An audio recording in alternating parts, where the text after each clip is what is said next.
Wow, tough act to follow.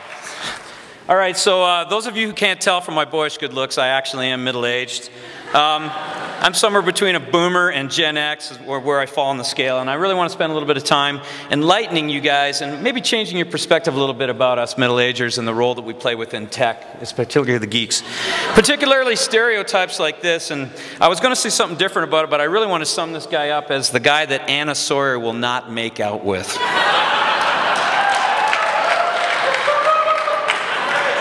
All right, so a little bit about me, and I'm not going to tell you how old I am, but let's just say the year I was born, Kennedy was dealing with the Cuban Missile Crisis, and probably the biggest thing that happened in technology that year was the invention of the silicon breast implant. So, yeah, I'm not older than dirt, but I probably went to high school with him. Speaking of high school, this is actually me when I had hair and rode a motorcycle. And around this time, my formative years, you know, the technology era was really taking off. Microsoft and Apple were born.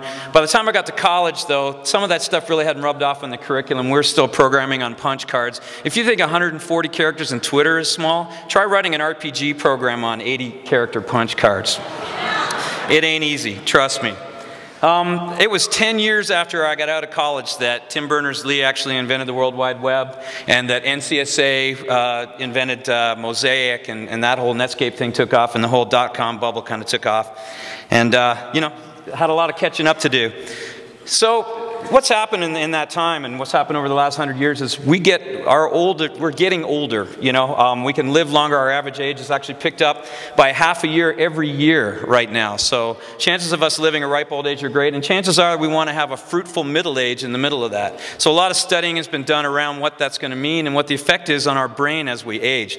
They found from a chemical perspective that we're not producing as much dopamine anymore, but we're producing this thing called myelin, which causes this formation of hard circuits in our cells. And as a result, on the downside, of course, we forget names. And I'm glad I remembered Anna Sawyer's name, by the way. That was a real challenge. We also forget where we put our car keys and whether or not we actually have our glasses on our forehead when we're looking for them. On the upside, though, there's a lot of things that do come as a benefit of your age actually aging, and they've proven this with research. We tend to be happier, more relaxed, and we can start to look at complex data patterns and be able to deduct solutions out of them a lot easier. And what that leads to is the ability for us to trust our inner voice, our gut feeling. So one of the advantages we have is we can take a real complex challenge and we can come up with what our gut tells you the right answer or the right solution is around that problem. Another good thing is we get up early, okay? Matter of fact, an all-nighter for me these days is if I make it through without having to pee. The advantage of that is we're usually the first ones to the office, so chances are by the time you all show up, we'll actually have a fresh pot of coffee waiting for you. And of course, there's a lot of other advantages we've developed over the time, and they've proven that middle-aged people have developed strong work ethic, they're more reliable, they're more collaborative, and we have a heck of a lot of connections that we can take advantage of as part of our working life. We've also learned to listen. There's an expression that a wise man speaks when he has something to say. I actually prefer to put it the way David Cohen does, and that's shut that up and get over yourself. A little Techstars nugget that I picked up along the way. We also get good at practical jokes as we get older. We learn a lot of different tricks. Some of my favorites here: gluing the lids on somebody's pen that you really love, stuffing a pair of pants with newspaper and put them in the only available toilet stall. That's another favorite. There's still a lot of us involved in technology. There's a lot of us geeks out there. I took the list of top 50 influencers from Silicon.com last year in the tech world, worked out their average age, and their average age is actually my age, 48. So a lot of us out there.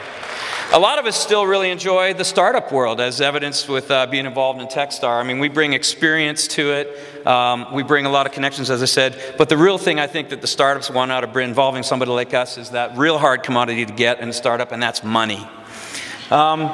Examples, Netscape. Where would Mark Andreessen be if he hadn't brought in Jim Clark? Where would Google be if Larry and Sergey had not brought in Eric Schmidt to complement what it is that they brought as far as ambition with his skills and experience?